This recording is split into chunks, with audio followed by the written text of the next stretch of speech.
Is there anyone who would like to challenge me? Yes. Please. If there is no God, why do you spend your whole life trying to convince people that there isn't? Why don't you just stay home? Was the Can you repeat that? was the question? The question is, if there is no God, why spend your life and career trying to refute that? Why not just leave it alone and stay home?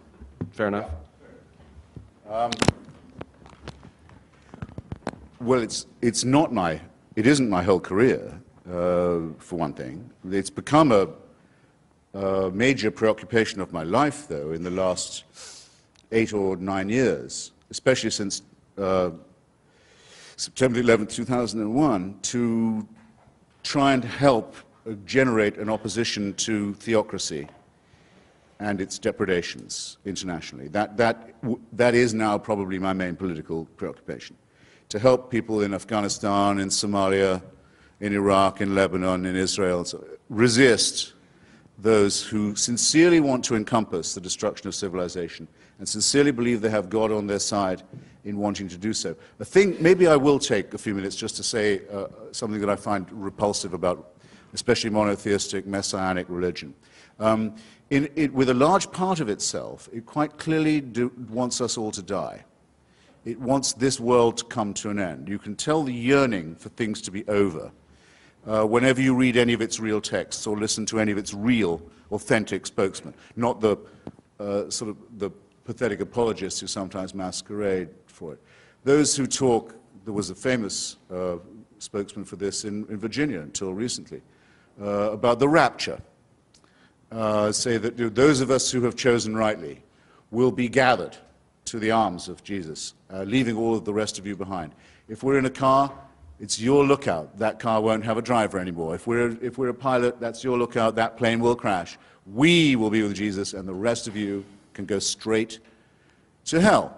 The eschatological element that is inseparable from Christianity. If you don't believe that there is to be an apocalypse, there is going to be an end, a separation of the sheep and the goats, a condemnation, a final one, then you're not really a believer. And the contempt for the things of this world shows through all of them. It's well put in an old rhyme from an English exclusive brethren sect. It says that we are the pure and chosen few, and all the rest are damned. There's room enough in hell for you.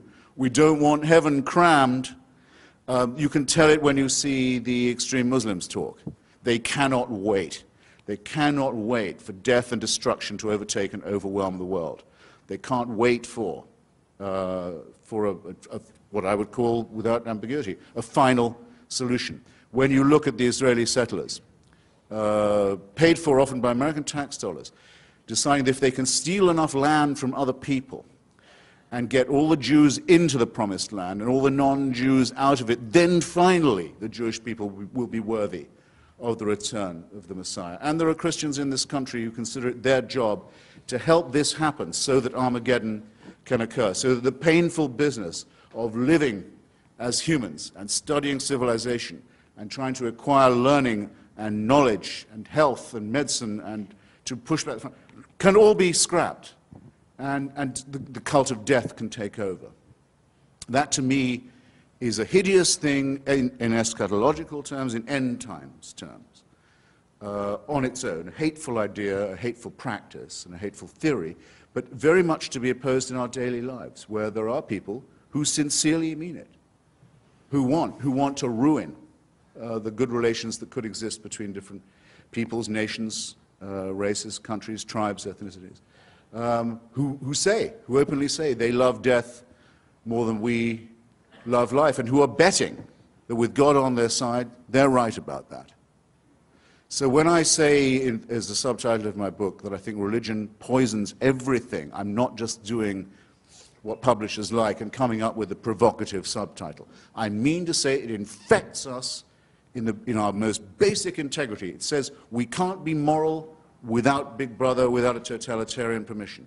It means we can't be good to one another. It means we can't think without this. We must be afraid. We must also be forced to love someone who we fear. The essence of sadomasochism. the essence of abjection, the essence of the master-slave relationship, and that knows that death is coming and can't wait to bring it on. I say this is evil, and though I do some nights stay home, I enjoy more the nights when I go out and fight against this ultimate wickedness and ultimate stupidity. Thank you.